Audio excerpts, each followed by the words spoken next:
সপরিবারে দেশের মাটিতে পৌঁছেছেন বিএনপির ভারপ্রাপ্ত চেয়ারম্যান তারেক রহমান। দীর্ঘ প্রায় ১.৫ যুগ পর ঢাকায় পা রাখলেন তিনি।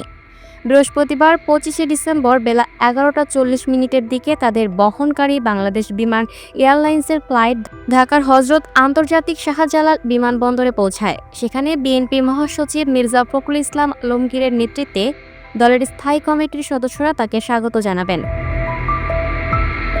এর আগে ৯টা ৫৮ মিনিটে তারেক রহমানকে বহনকারী বাংলাদেশ বিমান এয়ারলাইন্সের ফ্লাইট সিলেটের ওসমানী আন্তর্জাতিক বিমানবন্দরে অবতরণ করে। প্রায় ১ ঘন্টার গ্রাউন্ড টার্ন অ্যারাউন্ডের পর ফ্লাইটটি বেলা ১১টা ১০ মিনিটে ঢাকার উদ্দেশ্যে যাত্রা করে। স্থানীয় সময় বুধবার ২৪শে ডিসেম্বর সন্ধ্যা ৬টা ৩৬ মিনিটে হিথ্রো বিমানবন্দর থেকে বাংলাদেশ বিমানে করে ঢাকার উদ্দেশ্যে সপরিবারে যাত্রা করেন বিএনপির ভারপ্রাপ্ত চেয়ারম্যান তারেক রহমান। দেশে ফেরা নিয়ে সামাজিক যোগাযোগ মাধ্যমে ফেসবুকে নিজের ভেরিফাইড পেজে এক লাইনের একটি স্ট্যাটাসে নিজের আবেগ তুলে ধরেন বিএনপির ভারপ্রাপ্ত চেয়ারম্যান। তিনি লিখেন, দীর্ঘ ৬,৩১৪ দিন পর বাংলাদেশের আকাশে। বিমান সূত্র জানিয়েছে, ফ্লাইট BG-202 বোয়িং ড্রিমলাইনার ৭৮৭ থেকে ৯০০ জাহাজে আসেন তারেক রহমান। রুট ছিল লন্ডন হিথ্রো সিলেট ঢাকার। ফ্লাইটে তারেক রহমানের জন্য বিশেষভাবে A1 সিট বরাদ্দ করা হয়। বিএনপি সূত্রে জানা গেছে, তারেক রহমানের সঙ্গে ফ্লাইটে আরও ছিলেন তার স্ত্রী ডাক্তার জুবাইদা রহমান, কন্যা ব্যারিস্টার জাইমা রহমান, তারেক রহমানের ব্যক্তিগত সচিব আব্দুর রহমান সানি, দলের প্রেস উইংয়ের সালেহ শিবলি, জিয়াউর রহমান ফাউন্ডেশনের কামাল উদ্দিন, সৈয়দ মঈনুদ্দিন আহমেদ এবং তাবাসসুম ফারহানা। তারেক রহমানের স্বদেশ প্রত্যাবর্তন উপলক্ষে রাজধানীর পূর্বাঞ্চলের ৩৬ জুলাই এক্সপ্রেসওয়ে এলাকায় গণসংবর্ধনার আয়োজন করেছে বিএনপি। পুরীর মোড় সংলগ্ন সড়কের উত্তর পাশে দক্ষিণমুখী করে বাঁশ ও কাঠ দিয়ে তৈরি করা হয়েছে ৪৮ ফুট বাই ৩৬ ফুটের বিশাল মঞ্চ।